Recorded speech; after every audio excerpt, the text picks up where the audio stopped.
turn to the practical implication of that, because the big question in Washington now is chances for a deal on DACA. The president tweeted out this morning, DACA is probably dead because the Democrats don't really want it. They just want to talk and take desperately needed money away from our military. One, is DACA dead? Is there a chance for it? Well, when I moved here, it was in 1989. It was when basically I first arrived to Chicago. Since then, I haven't been there, so.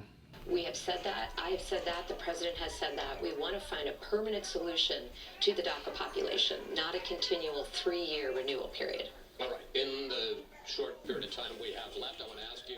Oh, you haven't passed me? No, you haven't passed me yet. It's a mind game that you have to play with yourself to be happy for the next 20 minutes and then think about it again and then be happy for the next 20 minutes and then be sad for the next 20 minutes. Yeah, you too. It's a roller coaster that you're dealing with. He's almost as tall as you, Jesse.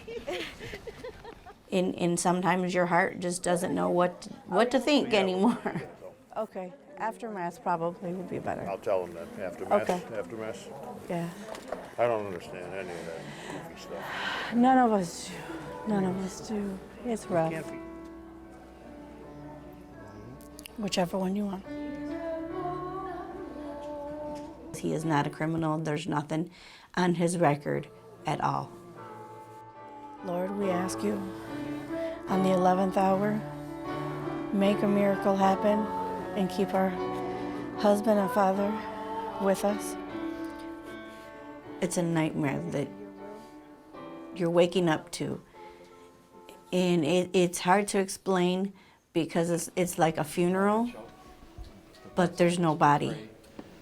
Loving and gracious God, we thank you for the great gift of family and great gift of fathers. And as Jorge goes forth this day, may he always know his great love that we have for him and the love that you have for him. We ask you to rid him of all anxiety, bring courage to his heart. This started 13 years ago. They went to the wrong lawyer. Jorge wound up in removal proceedings, and then they appealed and went through a whole bunch of things. And I met Cindy first in May of 2012, and we've been fighting for stays of removal since then. We got a number of extensions through the Obama administration. And this is, I think if anybody were to meet them, I don't think there's anybody who would say this family should not be together. He doesn't even have traffic tickets. There's no words anybody can say at this point in time that will heal me.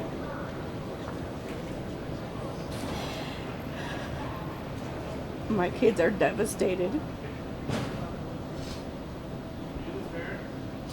I just hope that everybody who voted for Trump is very happy at this time, because this is what he did to my family.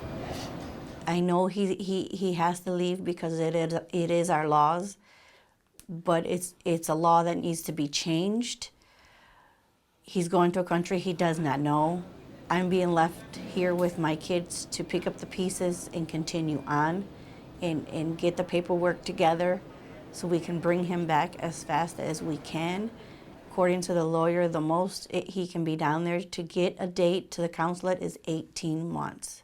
It's a good family, and he's a decent, low-key guy, and he's been the rock for Cindy.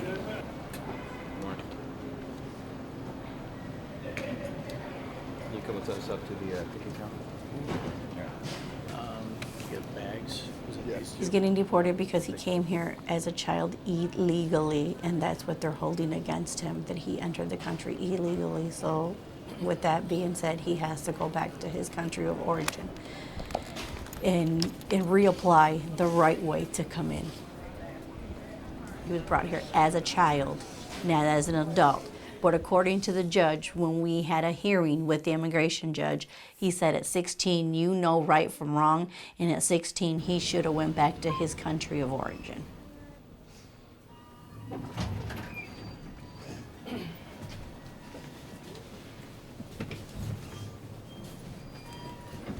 with the Trump agenda in place right now, there's not much we can do. We support with our finances and our time and our love, but today it came to an end, and the fine man was ripped away from his family and children, and I don't think I've ever seen anything more awful.